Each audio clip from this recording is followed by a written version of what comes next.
Digesto, seu podcast genial de resumos, resenhas, pra ampliar seu repertório intelectual. Pega a ideia, leva adiante, mas saber em cada instante. Digesto, conhecimento essencial.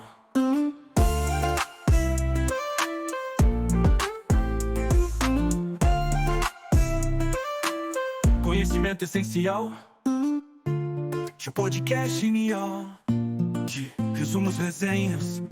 O que será que acontece no cérebro de um adolescente quando ele simplesmente para de estudar matemática? E veja bem, essa não é uma pergunta só sobre notas ou sobre qual carreira seguir.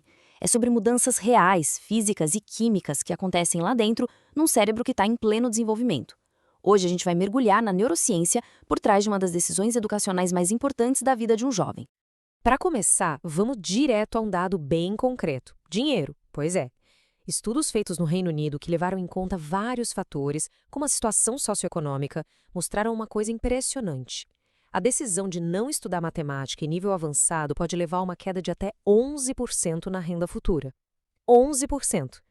Nenhuma outra matéria ou conjunto de matérias tem um impacto tão grande no salário.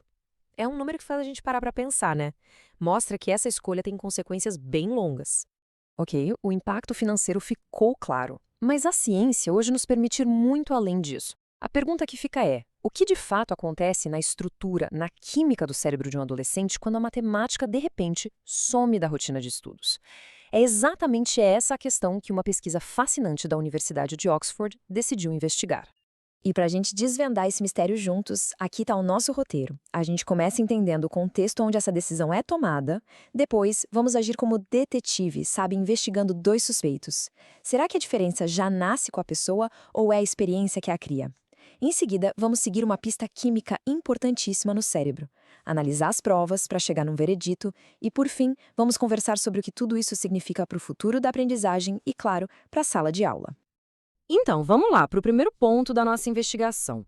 Tudo começa com uma decisão, geralmente ali por volta dos 16 anos. Um momento chave na vida escolar que, como a gente vai ver, tem consequências neurológicas que vão muito, mas muito além dos muros da escola.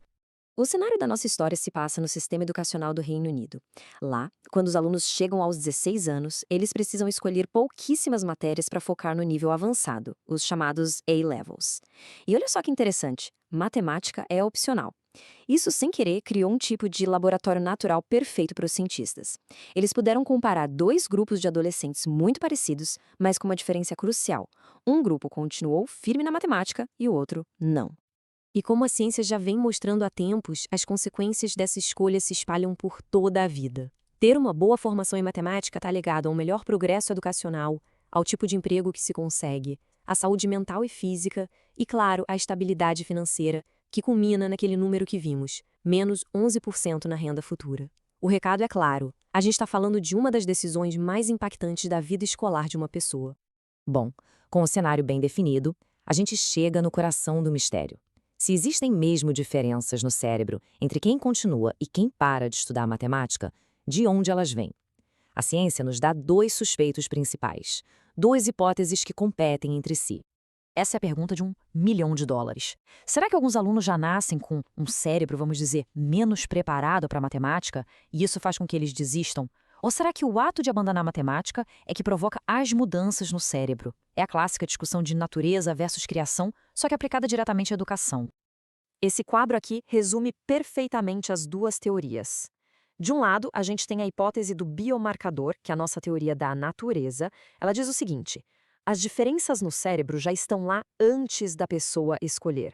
O cérebro, de certa forma, já prevê a decisão. Do outro lado, temos a hipótese da plasticidade ou criação. Ela defende o exato oposto. Os cérebros são parecidos no começo e é a falta da experiência de aprender matemática que causa as diferenças. Ou seja, a escolha muda o cérebro. Guardem bem essas duas hipóteses porque agora a gente vai colocar as duas à prova. Para a gente solucionar esse caso de natureza versus criação, os cientistas precisavam olhar para dentro do cérebro. Mas não adiantava só uma foto da anatomia. Eles precisavam de pistas químicas, de um mergulho nos neurotransmissores que comandam o nosso aprendizado. A ferramenta escolhida para isso foi a espectroscopia de ressonância magnética, ou MRS.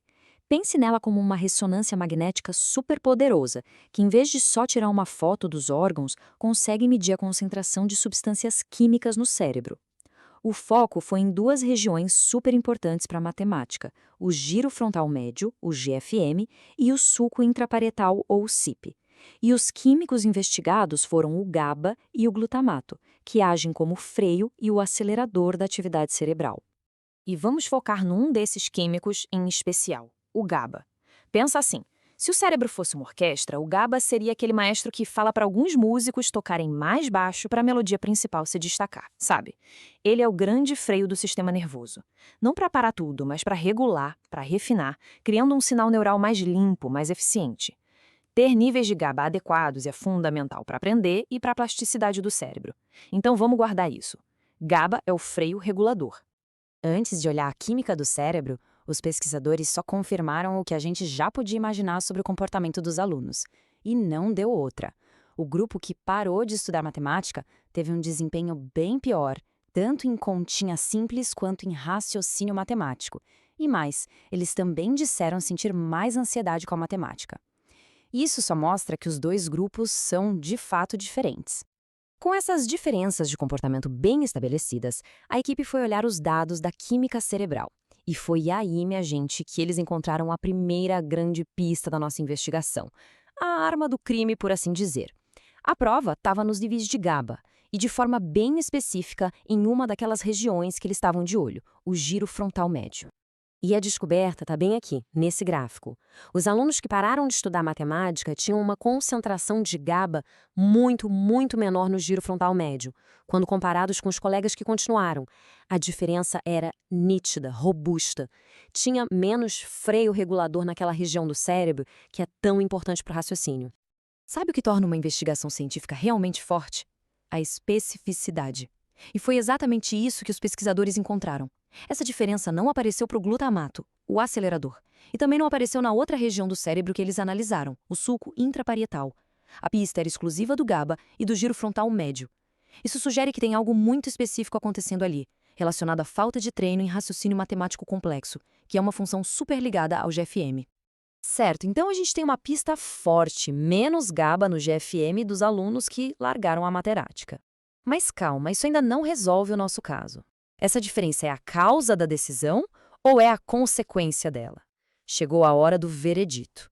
Vamos colocar os nossos dois suspeitos, natureza e criação, no banco dos réus.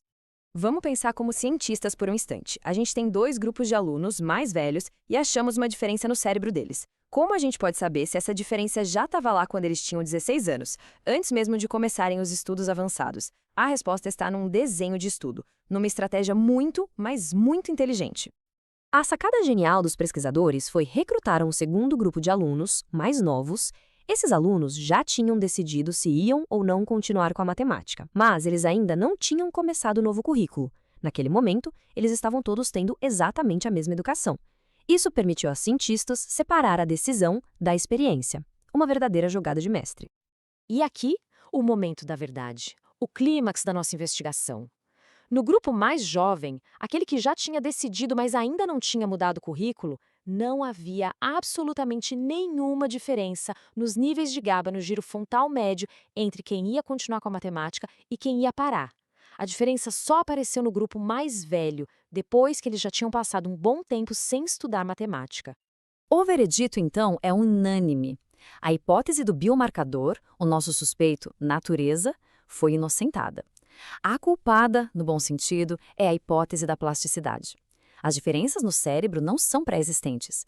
É a falta de educação matemática que ativamente causa a redução nos níveis de GABA. A escolha de não estudar matemática muda a química do cérebro. A experiência educacional molda e muito a neuroquímica do cérebro adolescente. Certo, caso resolvido. A falta de matemática reduz o GABA. Mas a história não acaba aqui, não. A próxima pergunta é: e daí?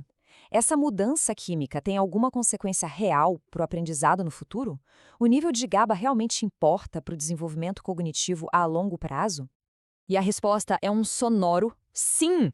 Os pesquisadores acompanharam os alunos e testaram eles de novo, uns 19 meses depois. E o que eles descobriram foi impressionante. O nível de GABA que eles mediram lá no giro frontal médio conseguiu prever o desempenho dos alunos em testes de raciocínio matemático quase 2 anos depois. Ou seja, mais GABA no começo significava um desempenho melhor lá na frente. E aqui tem um detalhe fascinante.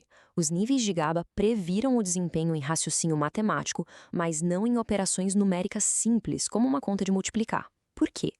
A teoria é que operações como 7 vezes 8 são habilidades mais automáticas, que a gente consolida mais cedo. Já o raciocínio matemático, que envolve resolver problemas novos e complexos, é uma habilidade mais plástica, mais maleável, que continua se desenvolvendo na adolescência. E é justamente nesse tipo de habilidade que a plasticidade do cérebro, e portanto o GABA, tem um papel mais importante. E para fechar, tem mais uma peça nesse quebra-cabeça. Os pesquisadores também viram que níveis mais altos de GABA ajudavam a orquestrar a comunicação entre diferentes partes do cérebro. Pense de novo no maestro, garantindo que 2 seções da orquestra não toquem ao mesmo tempo de forma bagunçada. O GABA ajudava a criar um diálogo mais eficiente e mais focado em toda a rede cerebral da matemática. Bom, a gente já desvendou o mistério científico. Agora a gente chega na parte mais importante. O que a gente faz com essa informação? Como é que essa neurociência de ponta se traduz para a realidade da sala de aula e para as políticas educacionais? Vamos resumir os pontos principais para a gente não esquecer. Primeiro, deixar de estudar matemática não é algo neutro, altera ativamente a química do cérebro. Segundo, essa alteração não é um destino biológico, é uma consequência da experiência. Terceiro, os níveis de GABA são importantes para o aprendizado futuro, especialmente para o raciocínio. E por fim, e talvez o mais importante, isso tudo reforça que a adolescência é uma janela de oportunidade, um período em que o cérebro está especialmente aberto a ser moldado pela educação que a gente oferece. Essa citação dos próprios autores do estudo resume tudo de forma perfeita. Existe um efeito recíproco, uma via de mão dupla. A educação afeta o cérebro e o estado do cérebro afeta a educação futura. E este estudo mostra, em nível biológico, as consequências de tirar um tipo específico de exercício mental durante uma fase tão fundamental do nosso desenvolvimento.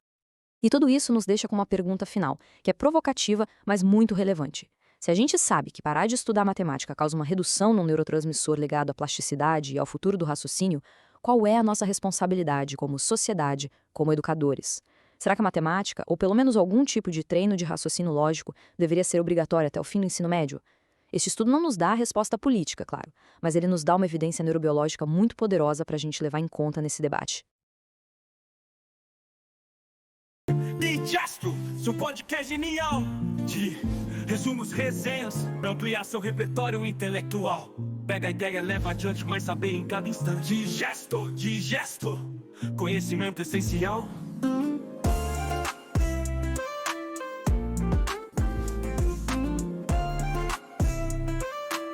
Conhecimento essencial. Seu podcast genial de resumos, resenhas, pra ampliar